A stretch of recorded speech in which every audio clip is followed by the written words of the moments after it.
Hello, मी आहे सविता आणि स्वागत आहे तुमचं सावीज लाईफस्टाईलच्या व्लॉग्समध्ये. तर सगळ्यात आधी सर्वांना सुप्रभात. आणि आता मी इथं सकाळ सकाळी बनवत आहे नाश्त्यासाठी भाकरी. तर आज आमच्याकडे नाश्त्याला ज्वारीच्या भाकरी आणि गवारची भाजी आहे.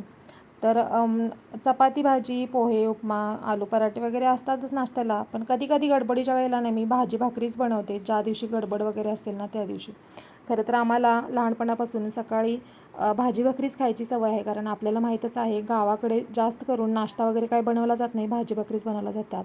आणि आजसुद्धा मी इथं भाजी भाकरी बनवली, छान गरमागरम गवारची भाजी आणि ज्वारीच्या भाकरी आहेत. आणि मला खरं सांगू, भाकरी बनवणं सगळ्यात सोपं काम वाटतं, कारण आपल्याला माहीतच आहे आपल्या भागामध्ये जास्त करून भाकरीच बनवल्या जातात आणि पहिल्यापासून सवय असल्यामुळे सगळ्यात सोपं काम वाटतं. आणि उन्हाळा चालू आहे, गरमी इतकी आहे ना, इथं 4-5 भाकरी करेपर्यंतच घाम फुटलेला आहे आणि खरंच गरमी खूपच वाढलेली आहे. तर आज मी बनवणार होते सांडगे, त्याच्यामुळे मी ना भाजी भाकरी पटकन बनवून घेतली. आणि मी सांडगे ना डाळ भिजवून बनवते, नेहमी मी अशाच प्रकारे सांडगे बनवते. तर इथं मी वाटाणा डाळ, चणा डाळ, तूर डाळ, मूग डाळ, मटकी डाळ आणि थोडीशी उडीद डाळ रात्रीच भिजायला ठेवलेली. आणि ती उष्णतेमुळे ना लगेचच भिजलीसुद्धा आणि भांडं थोडं छोटं पडलं, त्याच्यामुळे डाळ भिजून वरतीपर्यंत आली भांड्याच्या आणि त्याच्यातलं पाणी पूर्ण बाहेर वाहून गेलं. आणि उष्णता असल्यामुळे ना डाळ लवकर भिजली आणि थोडासा आंबट असा वास येतोच उन्हाळ्यात डाळ किंवा तांदूळ वगैरे भिजत घातला तर. म्हणून मग ही जी सांडग्यासाठी डाळ भिजवलेली ना मी पहिल्यांदा एका बाउलमध्ये काढली आणि 2 वेळा स्वच्छ पाण्याखाली धुवून घेतली, म्हणजे त्याचा आंबट वास निघून जावा. आता सांडगे बनवायची पद्धत प्रत्येकाकडे वेगवेगळी असते, मी याच पद्धतीने बनवते. तर ही जाळीची जी छोटी टोपली आहे ना, मुंबईवरून एकदा आणलेली आणि आज त्याचा खरा वापर झाला, कारण ही आपण सांडगे असे डाळ भिजवून जेव्हा बनवतो ना तेव्हा त्याच्यातलं पाणी निथळून मगच ते वाटावे लागते डाळ. मग म्हटलं आज या छोट्या टोपलीचा वापर करावा. डाळ स्वच्छ धुवून घेतलेली होती ती या टोपलीमध्ये काढली आणि पूर्ण पाणी निथळून घेतलं आणि मग मिक्सरच्या भांड्यामध्ये ही डाळ घेतली आणि मग त्याच्यात परत डाळ त्या टोपलीमध्ये ठेवून दिली, म्हणजे तोपर्यंत पाणी निथळेल. आता ह्याच्यामध्ये ना हे आपण सांडग्याचं पीठ जेव्हा वाटतो ना त्याच्यामध्ये पाणी जेवढं शक्य असेल ना तेवढं कमी टाकायचं आणि डाळ वाटून घ्यायची, कारण डाळ भिजल्यामुळे त्याच्यामध्ये पाण्याचा अंशसुद्धा असतो. आता हे डाळ भिजवून जेव्हा आपण सांडगे बनवतो ना तेव्हा असं खरं कसरतीचं काम असतं ते, ही डाळ मिक्सरमध्ये बारीक करणं, कारण पल्स मोडवरती ही आपल्याला डाळ मिक्सरमध्ये बारीक करावी लागते आणि ह्यालाच खरं तर थोडासा जास्त वेळ लागतो आणि पेशन्ससुद्धा लागतात. आणि मी तर खरंच आज थोडी जास्त डाळ भिजत घातली, कारण आईलासुद्धा थोडे सांडगे द्यायचे होते. आणि हे पहा, इथं मी पल्स मोडवरतीच मिक्सरमध्ये डाळ वाटून घेतलेली आहेत. अगदी बारीक करायची नाही आहे, दरदरीत किंवा थोडी जाडसर म्हणतात ना अशी वाटायची. आणि तुम्हाला जर डाऊट वाटत असेल ना तर हे बघा, सांडगेसुद्धा अगदी छान पटकन टाकता येतात.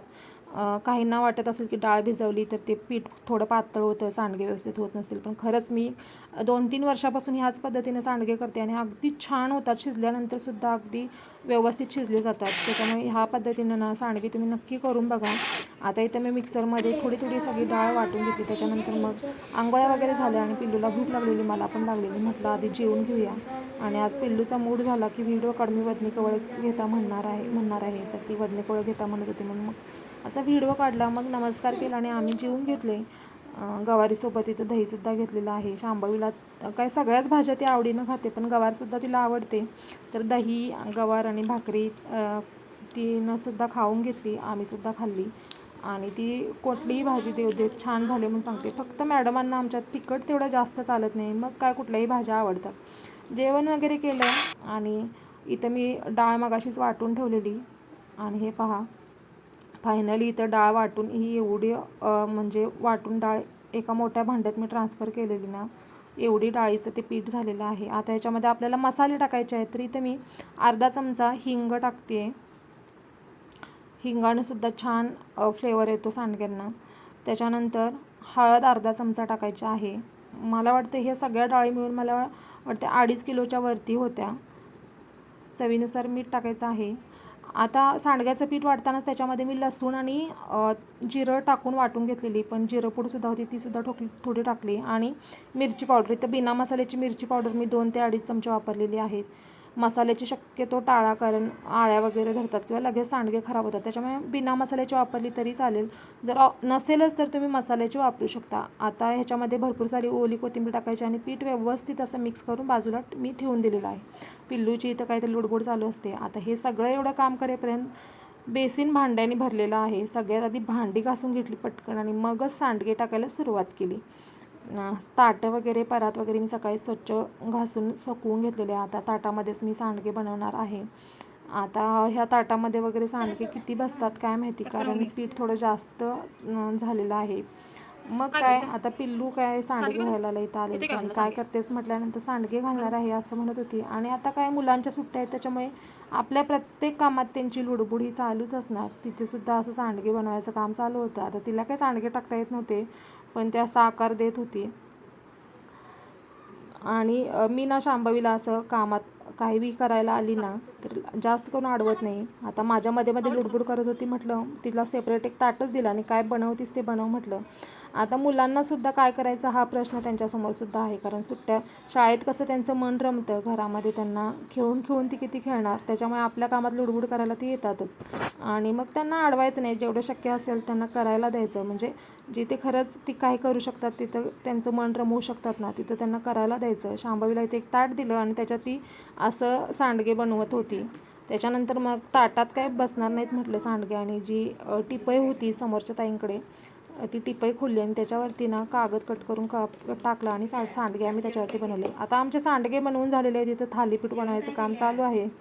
हिचं हे चालूच असणार. मग शेजारच्या ताईसुद्धा सांडगे थोडेसे टाकायला आलेल्या, त्यांनीसुद्धा मदत केली. मग दोघींनी मिळून आम्ही सांडगे पटापटा बनवून घेतले आणि सगळे सांडगे नेऊन ना टेरेसवरती टाकले. खरं तर 12-1 वाजले आम्हाला हे सांडगे बनवायला आणि ऊन भरपूर होतं, त्याच्यामुळे मी काही मोबाईलवरती घेऊन गेले नव्हते. सुकट टाकतानाचा व्हिडिओ काढायचा राहिला.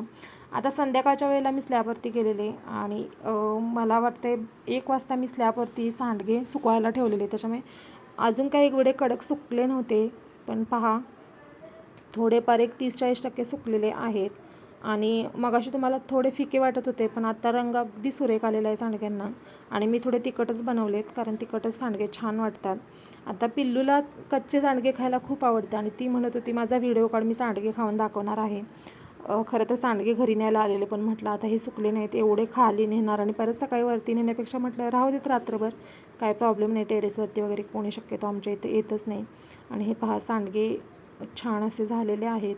आणि फायनली वर्षभराचे तिखट सांडगे मी बनवलेले आहेत. कधी बनवतो असं म्हणत आज सांडगे बनवून झालेले आहेत. तर तुम्ही कशाप्रकारे सांडगे बनवता कमेंट करून नक्की कळवा, आणि ही पद्धत तुम्हाला कशी वाटली ते सुद्धा कमेंट्समध्ये कळवा. चला जाता जाता आपल्या टेरेसवरून गडिंग्लजचा सनसेटचा एक व्ह्यू बघूया. तर ब्लॉग कसा वाटला कमेंटमध्ये नक्की कळवा. ब्लॉग आवडत असतील तर चॅनलला लाईक शेअर सबस्क्राईब करा. चला पुन्हा भेटूयात नवीन ब्लॉगमध्ये, तोपर्यंत बाय.